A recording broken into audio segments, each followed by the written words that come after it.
인류 역사상 최악의 흑역사 중에 흑역사의 막장 주인공 아돌프 히틀러. 그의 선택이 역사를 바꿨습니다. 독재자의 검은 밤 2편. 아돌프 히틀러, 그가 권력을 손에 쥐게 된 결정적인 사건인 장검의 밤으로 지칭되는 친위 쿠데타를 살펴보고 독재자로서 군림하기 위해 교활한, 그리고 어떤 잔혹한 짓을 했는지 구체적으로 알려드리겠습니다.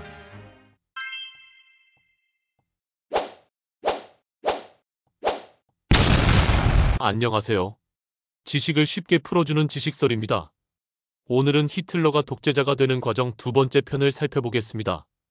독재로 가는 길은 어떻게 진행되었나요? 독재의 첫걸음은 국회의사당 방화 사건입니다. 한 달 후 독일 국회의사당이 불길에 휩싸였습니다. 나치는 이 사건을 공산주의자의 소행이라고 주장했습니다.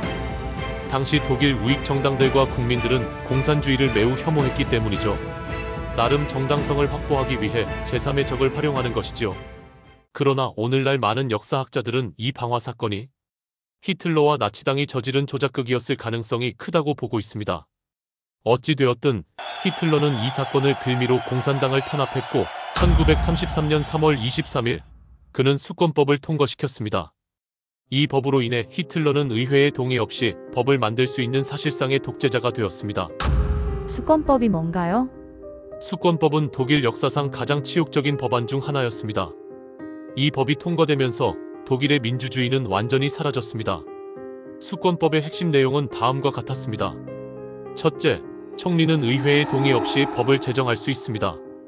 둘째, 대통령의 승인 없이도 법안을 시행할 수 있습니다. 셋째, 헌법에 위배되는 법률도 만들 수 있습니다. 이 법은 4년 동안 유지될 예정이었으나 나치는 이를 계속 연장하며 독재를 공고히 했습니다. 히틀러는 이 법을 이용해 독일을 나치당이 완전히 장악한 국가로 만들었습니다. 현재 우리가 살고 있는 이 세상에서도 독재자들은 합법적으로 권력을 쥐기 위해 의회부터 해산하려고 쿠데타를 일으키는 것과 같지요. 독재자의 뜻대로 법을 제정하여 자신들의 독재 권력을 합법화하고 정당화하려는 생각이지요. 하다못해 나중에는 유대인 학살도 법으로 정해서 유대인 학살을 합법화하기도 했지요.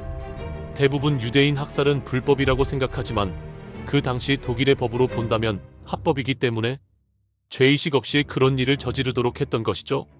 반대자들이 있었을 텐데요. 그는 모든 정적들을 하나씩 제거해 나갔습니다. 공산당, 사회민주당, 노동조합 지도자들. 그는 그들을 모두 체포하고 감옥으로 보냈습니다.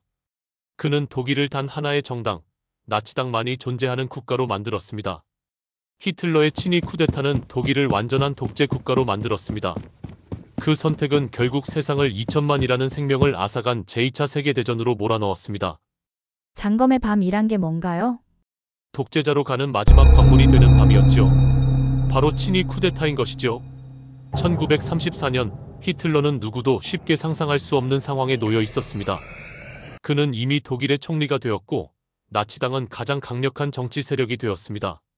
그러나 아직까지도 히틀러의 권력은 불완전했습니다. 그를 불안하게 만든 것은 바로 돌격대였습니다.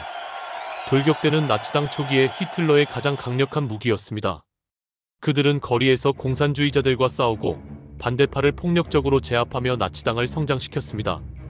그러나 이제 돌격대는 단순한 하위 조직이 아니었습니다. 그들의 지도자인 에른스트 렘은 자신이 독일 군대 전체를 지휘해야 한다고 믿고 있었습니다. 렘과 돌격대는 자신들이 독일 국방군을 대체해야 한다고 주장했습니다. 그러나 독일 전통 군부는 이를 받아들일 수 없었습니다. 군부 지도자들은 히틀러에게 강력한 경고를 보냈습니다. 돌격대를 해체하지 않으면 군부는 당신을 지지하지 않을 것입니다. 히틀러는 선택의 기로에 서 있었습니다. 그는 돌격대를 지키고 군부를 적으로 돌릴 것인가? 아니면 돌격대를 제거하고 군부의 지지를 받을 것인가? 그리고 그는 결정을 내렸습니다. 그것은 바로 돌격대와 렘을 숙청하는 것이었습니다. 히틀러는 돌격대를 제거하기 위해 SS 친위대를 동원하기로 했습니다. 6월 29일 밤 히틀러는 바이에른의 한 호텔로 돌격대 지도부를 초대했습니다. 렘과 그의 측근들은 긴장을 풀고 있었습니다. 그들은 자신들이 곧 독일 군대를 장악할 것이라고 확신하고 있었습니다. 그러나 그들은 알지 못했습니다. 몇 시간 후 그들의 운명이 바뀔 것이라는 것을 말이죠. 히틀러는 새벽 4시 직접 호텔에 도착했습니다. 그는 렘의 방문을 열어젖히고 차가운 목소리로 말했습니다. 램, 당신은 반역자다. 램은 어리둥절한 표정을 지으며 반문했습니다. 무슨 말입니까? 나는 당신과 함께 했습니다. 그러나 히틀러는 단호했습니다. 너는 독일을 배신하려 했다.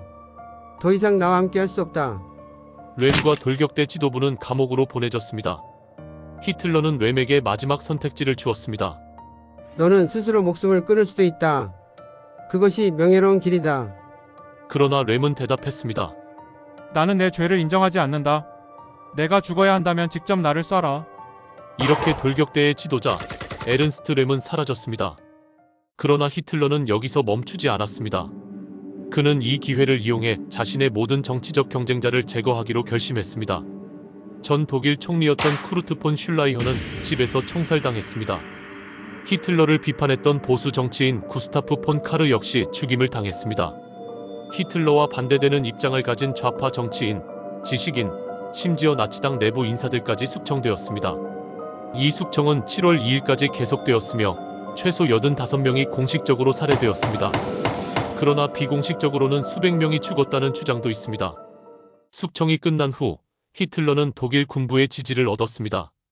돌격대가 사라지자 군부는 히틀러가 자신들의 편이라고 확신했습니다. 히틀러는 연설을 통해 선언했습니다. 나는 독일을 배신자로부터 지켰다. 그리고 국민들은 그를 지지했습니다. 한 달 후 힌덴부르크 대통령이 사망했습니다. 히틀러는 대통령과 총리 직위를 합쳐 총통피러라는 새로운 직위를 만들었습니다. 그리고 독일 군대는 이제 국가가 아니라 히틀러 개인에게 충성을 맹세했습니다. 이로써 히틀러는 독일의 절대적인 독재자가 되었습니다. 장검의 밤은 단순한 숙청이 아니었습니다. 이 사건은 히틀러가 독재자로 변하는 결정적인 순간이었습니다. 히틀러는 이렇게 자신의 동료들까지 숙청하며 독일의 지배자가 되었습니다. 그러나 그의 독재는 독일과 세계를 끔찍한 전쟁으로 몰고 가게 됩니다. 이런 일이 현재에도 일어날 수 있을까요? 현재 세계 곳곳, 가까운 곳과 먼 곳에서 히틀러처럼 독재 정권을 손아귀에 쥐고자 군대를 동원하여 정권을 찬탈하고 반대파 정치인을 숙청하고 독재자의 뜻대로 입법을 해서 결국 국민들을 도탄에 빠뜨리는 경우를 흔치 않게 볼 수 있습니다. 독재자들의 법은 국민들의 자유를 찬탈하여 국민을 박해하기도 하지요. 우리나라 역사에서 이미 경험하고 있고 지금도 언제든 일어날 수 있는 일이지요. 또한 독재자의 나라는 경제 또한 나락으로 가게 되어 국민들은 자유뿐만 아니라 삶의 복지와 행복마저 누릴 수 없는 지경에 이르게 되지요. 그러면 우리는 어떻게 해야 할까요? 역사를 바라보며 우리는 늘 깨어 있어야 합니다. 지금 이 순간 언제라도 이런 일들은 일어날 수 있습니다. 현재 이런 시도를 하기 위해 계획을 짜고 있을 수도 있습니다. 왜냐면 역사는 반복되기 때문이지요. 이상 지식을 전해주는 지식설이었습니다. 감사합니다.